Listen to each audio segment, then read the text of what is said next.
Happy Friday, coders, and welcome to another Free Tool Friday. Today, I'm going to take you back out take you back out to the Novitas website and show you their EM check sheets that they have. They're like little worksheets that you can print up and use, and I'm also going to show you some other ways to use them that'll be awfully fun. We might even get our little crafty selves on. We might do some laminating. I don't know. It could get really crazy in here. But anyway, so come on with me while we go out to the Novitas website and look at some of the other free EM auditing tools that they have. So come along. Okay, so we're back out here on Novitas's website, and I know in the introduction I was calling these like worksheets or check sheets or something, but here's what they call them. They call them Scoresheets, and the reason I know this is if you go over here and click on the evaluation and management button, you can go down here and you can see download Scoresheets. That's where we need to be. I will put the address for this in the description and below the video so that you'll have it, but this is where it is. Now, if you go down here, what's cool is you have your 95 and 97 guidelines here. You have your CMS evaluation and management guide, and then you have the direct link to the Pub 104 Claims Processing Manual, Chapter 12, Section 30.6. So you can literally go out there and get all of the important guidance that you need on EM coding right here at your fingertips. But if you want a score sheet, they're down here. And if you notice that there's a bunch of them because they have they've done the 1995 guidelines, and then they've done each of the specialty guidelines for 1997. So there's that. So what we're going to do, we're going to look at the 1995. I'm just going to do, I prefer the PDF format. I will click on the HTML and let you see it. That's the HTML format. I personally prefer, if you back up, I prefer the PDF format. I like the way it looks better, and we don't want to take a survey right now. Okay, their survey just showed up on my video. How fun is that? Anyway, so I like the PDF format. You can see how much cleaner it is. Especially if you are going to print this form, I would recommend using the PDF format. So, all kind of things you can do with it. You can literally just send this to your printer. It's 4 pages long, and you can actually go pen and paper with each one of your patients. For every patient that you audit, you can have a 4-page or 2 pages if you go front and back pen and paper audit sheet, right? Worksheet. But if you don't want to do that, there's other options. You can laminate it and use a white board marker and eraser and do it that way. So if you don't have to actually have a worksheet to show a provider, if it's just you doing EM coding and you don't actually have to show your work to a provider, that's a great way to save some trees. It's a lot easier. And then there's one more way to do it. I'm just going to skim through it and let you see it. See, it's 4 pages long. But it's got a lot of good information here. The other way you can do this is you can actually save it. If you're like me and you have an iPad or you have a computer that you can, touchscreen, you can save it to your iPad and you can write on it with your Apple Pencil or what other tablet and pencil and stylus option that you have. I can show you that as well. I just realized while I'm doing this video that I don't know where my Apple Pencil is. I think it's downstairs, so I will have to grab that before I show you how to do that. But what we're going to do right now is I'm going to print this. I'm going to send this to my printer, and I'm going to actually show you what I do when I laminate.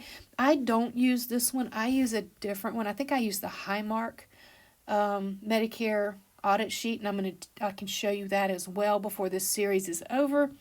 But I like the Highmark one because it's really just 2 pages. I put it front and back, laminate it, and I'm good. I'm golden. I'm good to go.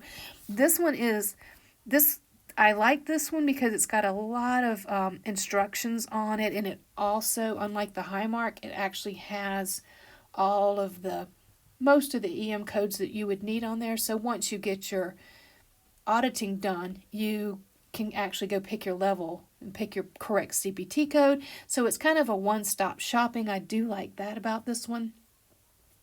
So if I were to do this one, which I'm about to do for you guys, I would not laminate the first page. I wouldn't. The first page is just patient identifier, so I would just ignore the first page, and I would laminate the second and third and pages front and back, and then I would laminate the last page, the fourth page, by itself. And so we're going to stop, and I'm going to show you what that would look like. And then I'll show you how I use that when I'm auditing.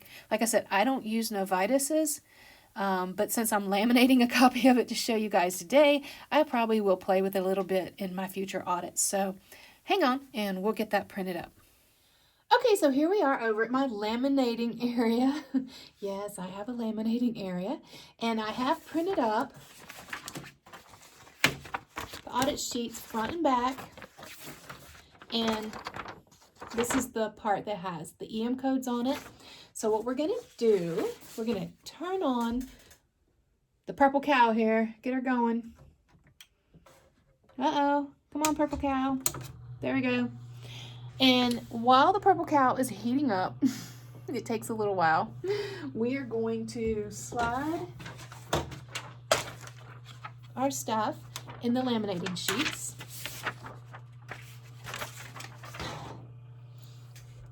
So I'll let you look down there. Whoop, there you go. Check it out.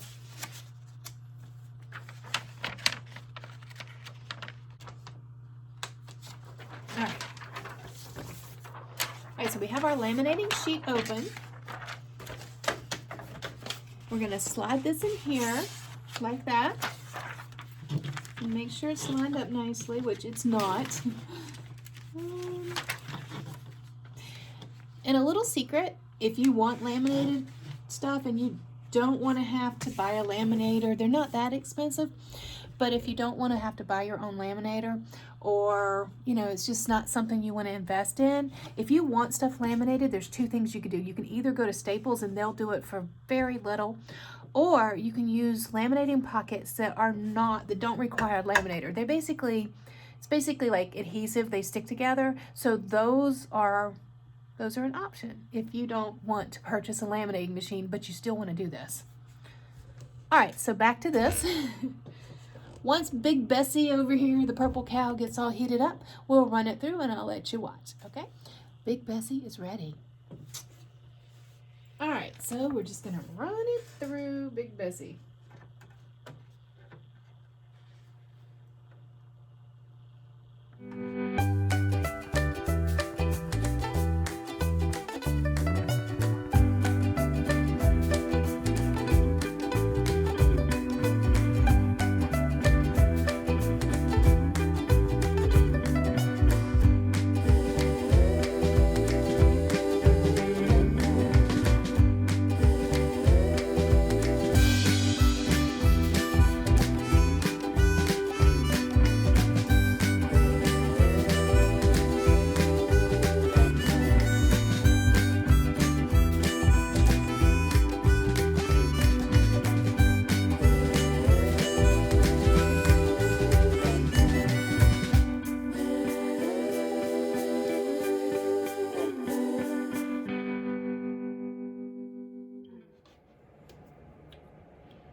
Okay, so what I'm going to show you really quick is how I would use this laminated sheet to audit real quick. So you mark your HPI, say he had 1, 2, 3, 4 elements of HPI in his note, assuming my physician is a male, then that would give us an extended HPI. And assuming that, say, he only had 2 review of systems, then that would give us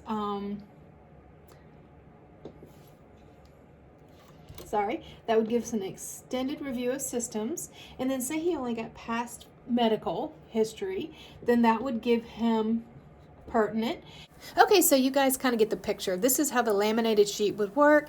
Instead of going through this whole thing sideways like this, the overhead camera angle is not so great, and I'm not zoomed in very well. I'm trying to use my iPhone to do this. It's not very It's not a very good way to illustrate this. So what I'm going to do is go back out to the internet on my iPad, and I'm going to show you how I do this with my iPad so you can actually see how the sheet works. But like I said, if you laminated it, it would look like this.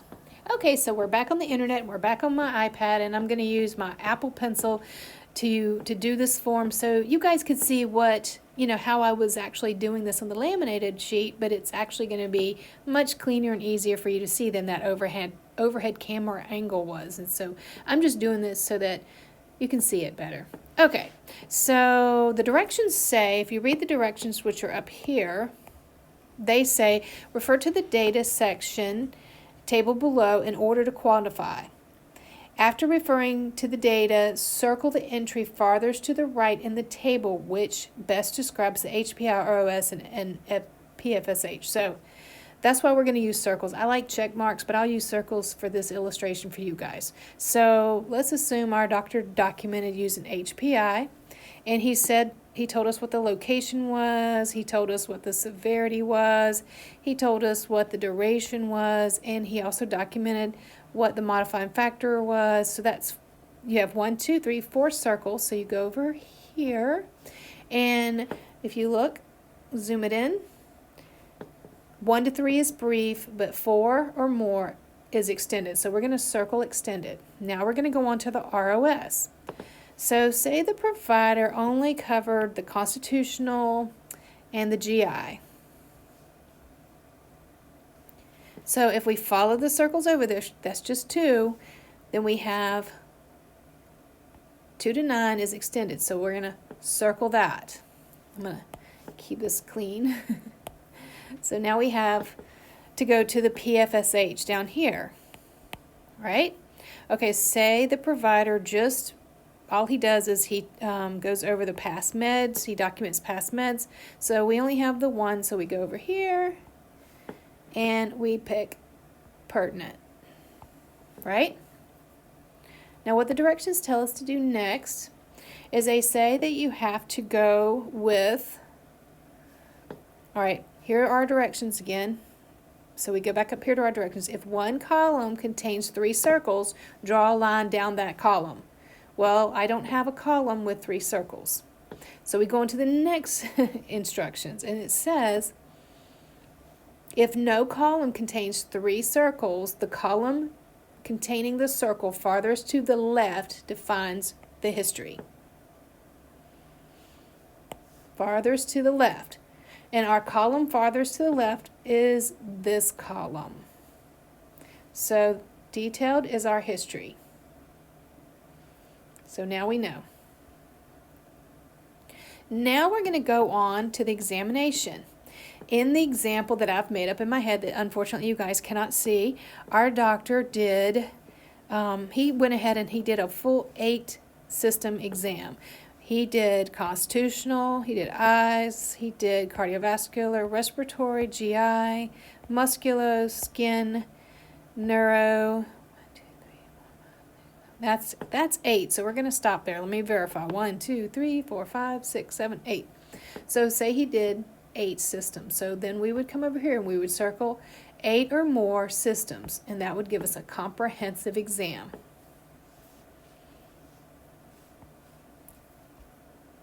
So we have our detailed history and comprehensive exam. We'll go to the next page. On the next page, in this made-up exam in my head, we're going to start on table A right here. And I think it's, yeah, it says table A on there, doesn't it? Yeah.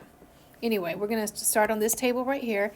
And the patient came in with one problem. It was a new problem to the provider.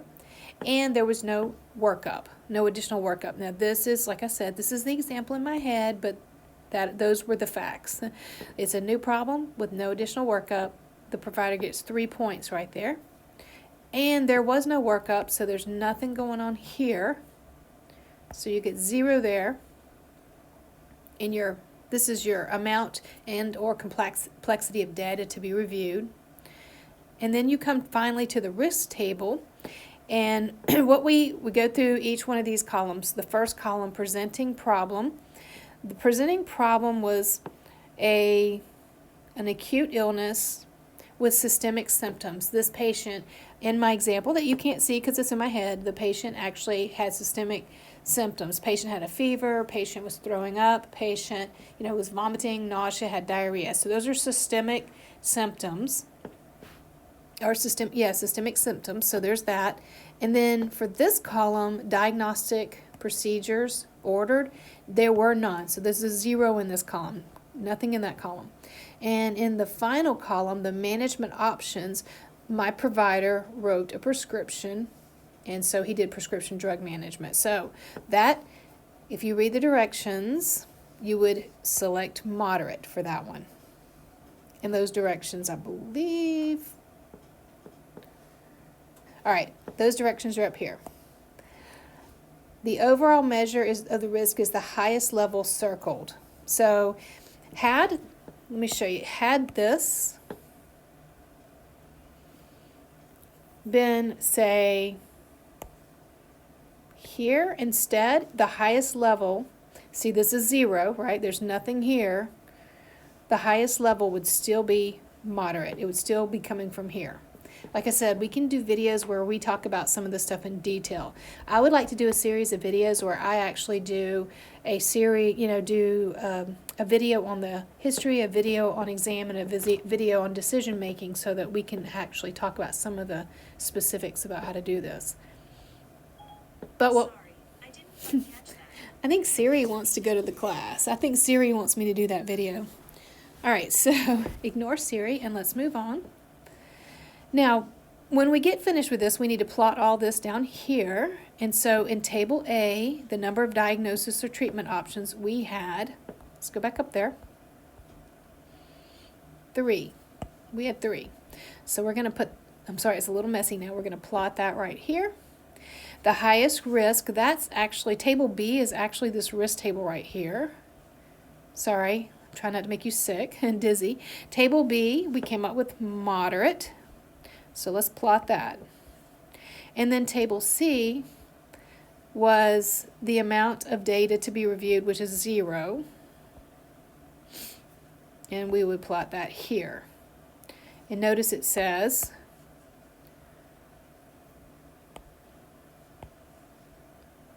greater than, I think it was less than or equal to 1.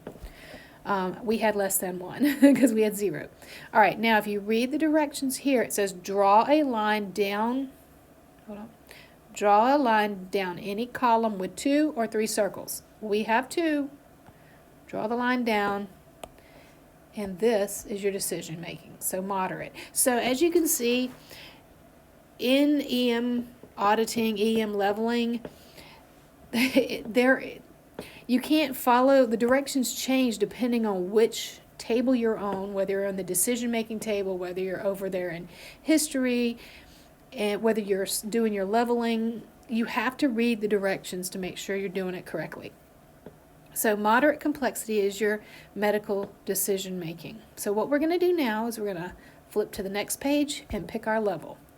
All right, in this example, in the example we were using, my provider was doing office visits, and this side over here is the established side. This side over here is the new side. So we don't want to worry about this side. We're only focused on this side because my patient was an established patient. In this scenario that's in my head that you poor guys can't see, eventually we're going to do a really good auditing or EM leveling video where I give you a real example and you don't have to try to follow ahead, with something that's in my head. Follow along. So we're going to pick our history. So what you're going to do is you're going to go back and figure out what the history was. The history was detailed.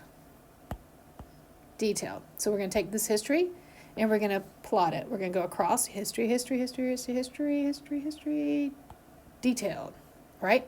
And you don't have to draw the lines. I'm just trying to get you guys to follow along with me. Now the exam was comprehensive. So I'm going to go back.